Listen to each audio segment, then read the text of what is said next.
fidèles téléspectateurs et téléspectatrices de Mastro Télévision. Nous avons érigé notre quartier général ici à la paroisse centrale de Bandaka 1, à l'église kimbanguiste, là où il y a une grande activité. Vous le savez, aujourd'hui, c'est le 6 avril, la journée pour l'État congolais. Cette journée, on commémore le combat de Simon Kimbangu et de la conscience africaine. Mais pour la communauté kimbanguiste, cette journée marque le début du ministère évangélique et prophétique de Papa Simon Kimbangu, qui est le fondateur de cette religion, je peux dire. Adonis Moulangwa est ensemble avec moi ici, mais aussi derrière la caméra, nous voyons la présence de l'ingénieur Patrick Ebondo. Adonis Moulangwa, comment tu peux décrire l'ambiance pour les premières minutes que nous sommes arrivés ici à la paroisse centrale de Mbandaka et à l'église kimbanguiste? Voilà, merci beaucoup Vanicien Tamboué. Merci surtout aux téléspectateurs de Mastro News pour la fidélité. En tout cas, c'est très impeccable, c'est impeccable. Et surtout, ce qui m'a émotionné, c'est le respect de l'heure. Vous voyez, les kimbanguistes sont connus. Et aujourd'hui, ils m'ont prouvé qu'ils respectent exactement leur Dieu, ils respectent exactement les aires de culte. On l'a vu, ils sont déjà là, nombreux à temps. Bien que le culte n'a pas encore commencé, ils sont déjà là. Il y a déjà des cantiques, des chants qui résonnent petit à petit en attendant que le culte commence. Alors, c'est très important ce que vous avez dit. Aujourd'hui, Simon Kimbangu, loin d'être, c'est moi, messager de Dieu, loin d'être chez moi, Dieu en soi. Aujourd'hui, Simon Kimbangu est aussi un héros. Vous voyez, c'est très important. C'est ce qui a fait que l'ambiance est studieuse. Il y a déjà la présence du vice-gouverneur des Provences, à l'intérim, voilà. Il y a déjà la présence de différents bourgmestres. On voit déjà la présence du bourgmestre de la commune de Kabouela-Bouela. Il y a aussi la présence déjà de conseillers communaux. Entre autres, le président à intérim du conseil communal de Kabouela-Bouela, honorable Washington Mukomboul. Je pense que les fidèles sont déjà là. Il y a une question, Vénitien Tamboué, je ne sais pas si vous avez un peu de matière quant à ça. Simon Kimbangu, oui, en dehors d'être héros national, parce que international aussi, pas de problème, c'est un messager de Dieu ou c'est Dieu lui-même? Adonis Moulangwa, moi je suis kimbanguiste. Je te réponds directement que Simon Kimbangu, Papa Simon Kimbangu pour moi et pour tous les kimbanguistes qui nous suivent et qui regardent Mastro Télévision, il est Dieu. C'est lui le Saint-Esprit que Jésus avait promis au monde qu'il ira auprès de Père solliciter un autre consolateur. C'est bien lui, Simon Kimbangu, le Saint-Esprit que le monde est en train de rechercher partout. Aujourd'hui, nous l'avons. Les dieux, le Saint-Esprit ne se trouve nulle part ailleurs qu'en Kamba. Kamba, c'est le siège international de l'église kimbanguiste qui se trouve au Congo central, en République démocratique du Congo. Simon Kimbangu, si j'ai dit qu'il est héros international, c'est parce qu'il est venu défendre non seulement les Congolais, mais plutôt l'homme noir. Les Noirs, on les trouve partout. Les Noirs, on les trouve en Afrique. Les Noirs, on les trouve en Europe, en Amérique. Mais alors, il n'est pas héros national. Alors, est-ce que c'est pour dire qu'autant qu'il a défendu pour les Noirs au travers le monde entier, qu'il est devenu Dieu? Pas défendre dans le sens comme s'il était devenu seulement, je vais dire, défendre les droits ou quoi que ce soit, mais il est venu libérer. Tu vois? Parce que s'il y a une race qui a été ignorée, tu peux parcourir toute la Bible. Tu ne vas pas te retrouver, Adonis. Alors aujourd'hui, vous parlez de la race noire. Vous insistez sur ça beaucoup.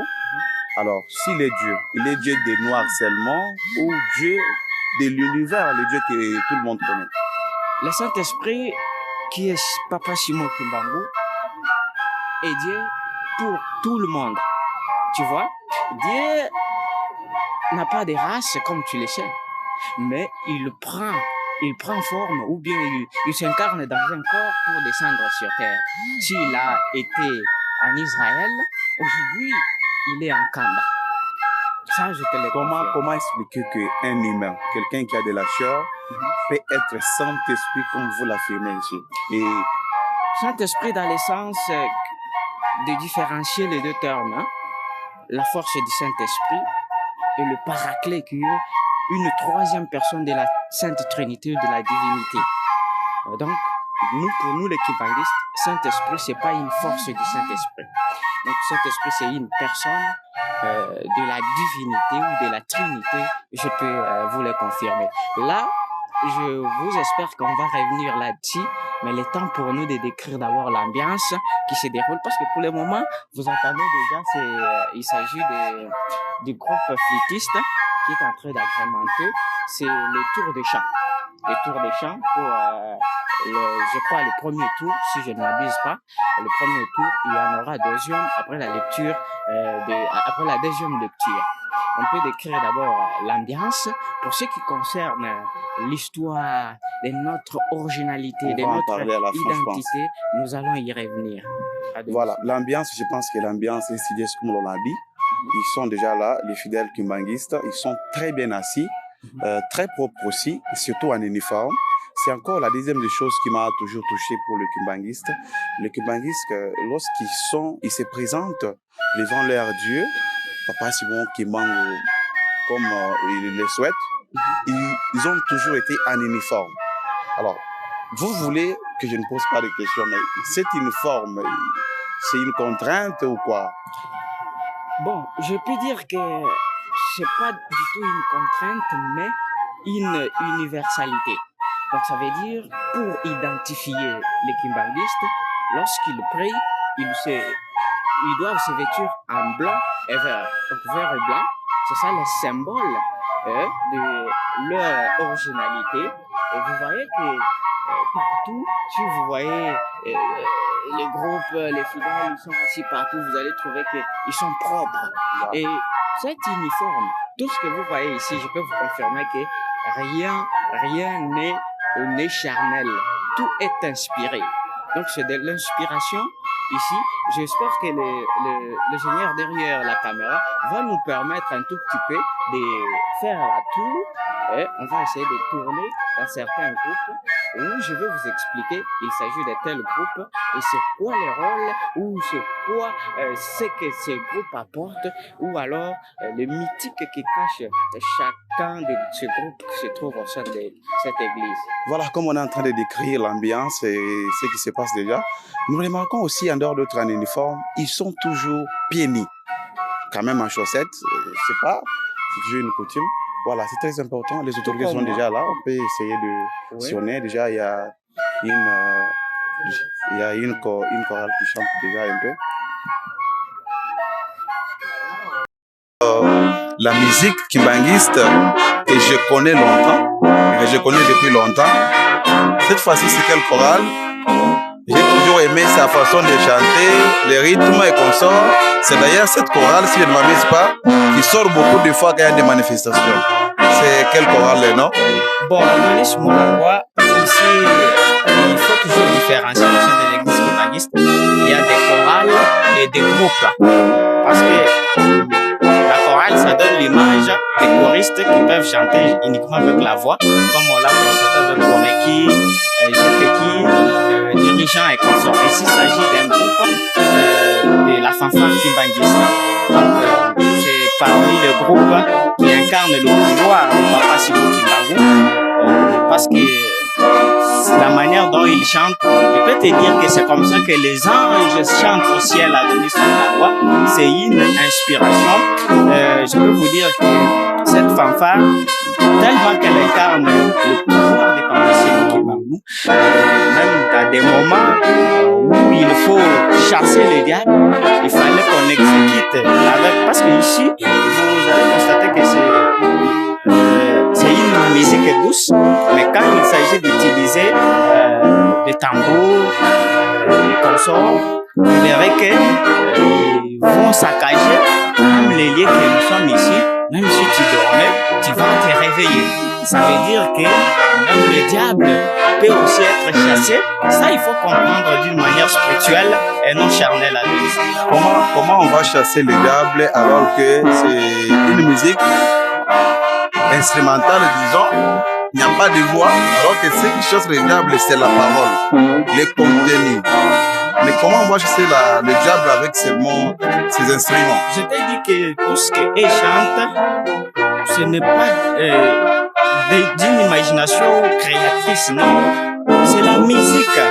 Et cette musique, si tu demandais à n'importe quel kimbangiste, va t'interpréter cette musique en vocal. Et ne crée rien. Et ne compose pas des chansons. Ils prennent toujours les chansons composées par d'autres groupes. Vous comprenez? Cette chanson ici, moi je peux la chanter, c'est une chanson que je connais de Lingala. Je peux chanter du début jusqu'à la fin. Mais elle interprète avec les notes, les solfèges pour exécuter cette musique-là. On est toujours avec toi, on les va chanter. C'est aussi quel groupe celui-ci? Ici, à Denis Moulawa, il s'agit des flûtistes kimbangistes à notre projet Fliki. Ce sont eux qui sont en train d'agrémenter pour le moment autour des chants. Ce groupe, si tu peux peut-être anticiper, c'est un groupe qui est né du premier fils de Papa Simo Kimbangu, à la personne de Papa Charles Kisole Kele Lokelo, lorsqu'il a été dans la captivité, il a été marginalisé au sein de la congrégation catholique où il a été relégué pour que l'image du kimbangisme puisse quitter en lui. Quand il a été frustré à un certain moment, il était parti derrière le couvent, là où il était interné, a pris un bâton. Et seulement un bâton, il a commencé à chanter, à jouer. C'était déjà transformé comme des flûtes. Il a commencé à chanter. Le problème avec cette chorale, il ne saute pas des voix. On entend seulement des notes. C'est quoi cette façon de chanter? Parce qu'il n'y a pas un message dedans. Le message est dedans, il faut être kimbangiste pour comprendre. Parce que ceux qui sont en train d'exécuter comme chanson, moi je peux même chanter ça et tu peux entendre. Donc, et prennent toujours les chansons déjà composées et ils vont retravailler ça dans les notes et chanter ou exécuter de cette manière. Vous sentez que ça crée un sentiment de tristesse, cette musique vraiment, donc ça n'a pas de message.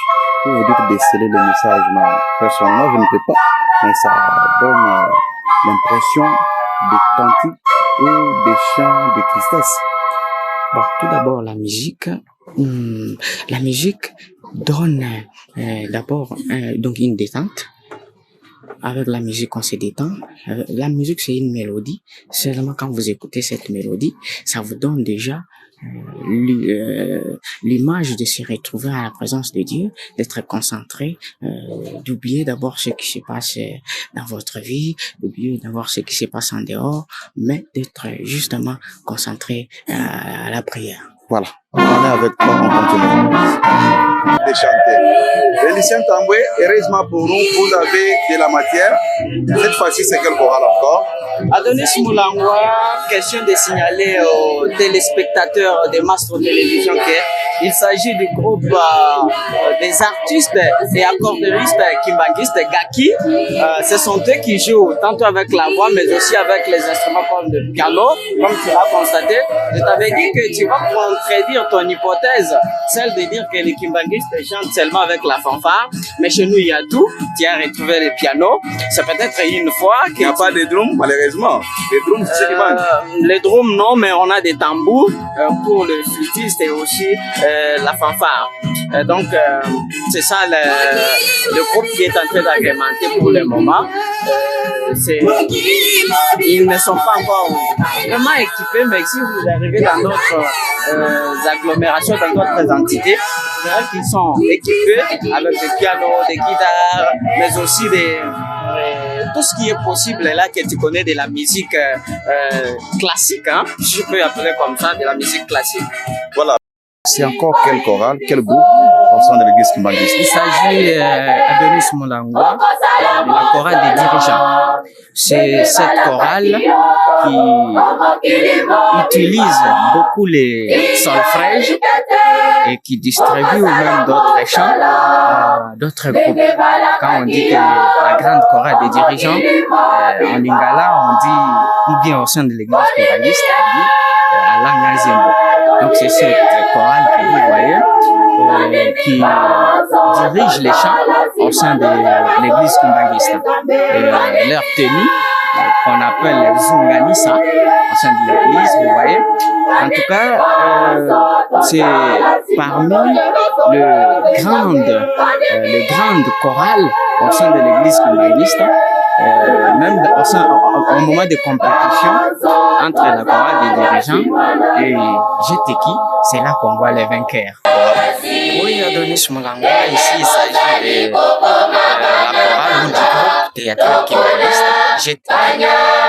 C'est un groupe qui est spécialisé non seulement pour chanter, mais aussi pour exécuter des pièces théâtrales.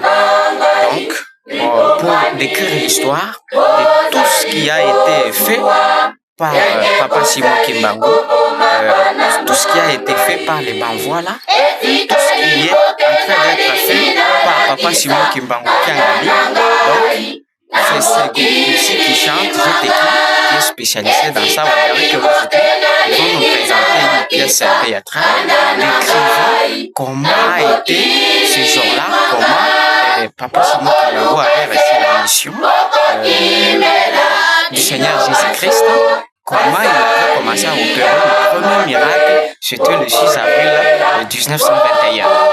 Donc, vous l'avez dit, ce groupe joue un double rôle, tantôt groupe culturel, tantôt groupe musical. Oui, donc ce groupe, je peux dire, c'est un grand au sein de l'église Kimbanguiste, même partout ailleurs, à Kamba, à Kinshasa, vous trouverez que c'est parmi le plus grand groupe au sein de l'église Kimbanguiste. Il s'agit de quelle chorale, comme vous avez un peu de notions quant à celle?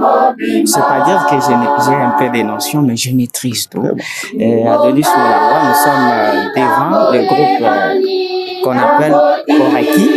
Koraki, ça veut dire chorale des enfants kimbanguistes. C'est un groupe qui est né lors des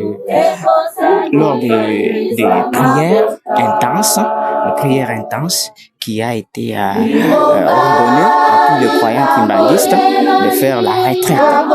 C'est après cette retraite qu'est né ce groupe qu'on appelle aujourd'hui chorale des enfants kimbanguistes Koraki. C'est d'ailleurs au sein de l'église kimbanguiste le premier choral qui commence à chanter quand il s'agit des tours de chant qu'il a constaté après la deuxième lecture. C'est Koraki qui vient à peine de commencer. En tout cas, c'est un grand groupe au sein de l'église kimbanguiste. Je peux vous garantir que c'est un groupe qui est né, comme je l'ai dit, à l'issue des retraites. Mais Adonis Moulangwa, question de signaler aux téléspectateurs de Masco Télévision, il s'agit maintenant de la partie de l'offrande. Donc, on veut offrir à Dieu tout ce qu'on avait amené aujourd'hui. C'est pourquoi, selon la liturgie kimbanguiste, il y a des diacres et des diaconesses qui vont circuler. Tout le monde reste là où il est, mais le panier ou l'assiette ou le bassin, comme tu l'as dit, va passer par des valus et lui va offrir ce qu'il avait, chacun ce qu'il avait amené à Adonis Moulangwa. C'est cette partie qui précède alors une autre partie très liturgique et sacrée qui est la prédication, parce qu'avant l'offrande, il y a eu la prière des 3 personnes. Ces 3 personnes-là, si je peux me récapituler, le premier a prié pour les familles kimbanguistes, le deuxième a prié pour l'église kimbanguiste dans toutes les entités, et le troisième a prié pour le monde. Donc ça veut dire que c'est ça les étapes les plus sacrées, et c'est le déroulement de ces groupes.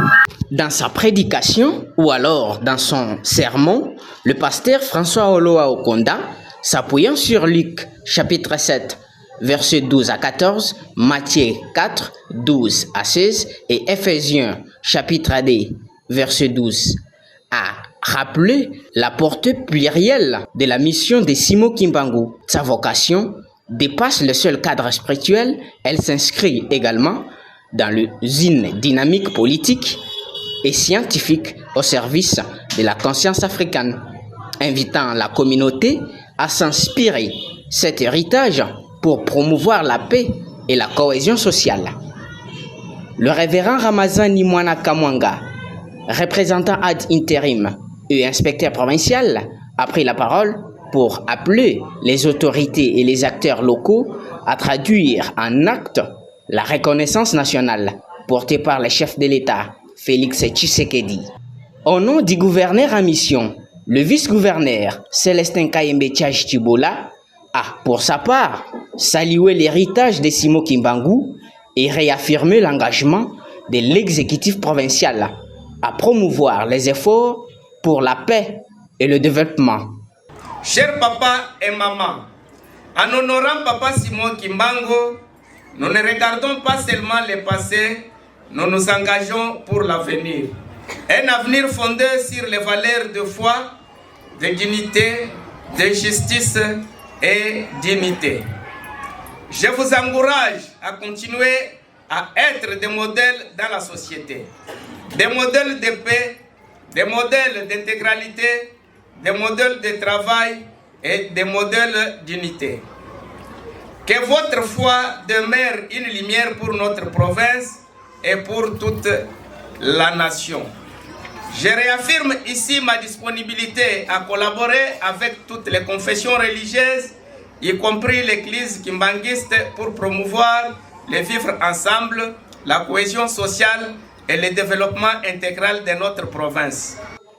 Vous notez alors, fidèles téléspectateurs de Mastro Télévision, qu'après juste cette étape de discours, ça en est suivi un défilé d'honneur imposant de tous les fidèles kimbanguistes, cette démonstration de force qui illustre la joie qu'incarne cette journée. Pour une petite histoire, si on doit mettre fin à notre page magazine, la journée du 6 avril commémore le début en 1921 du ministère évangélique et prophétique de Papa Simon Kimbangu par ordonnance présidentielle.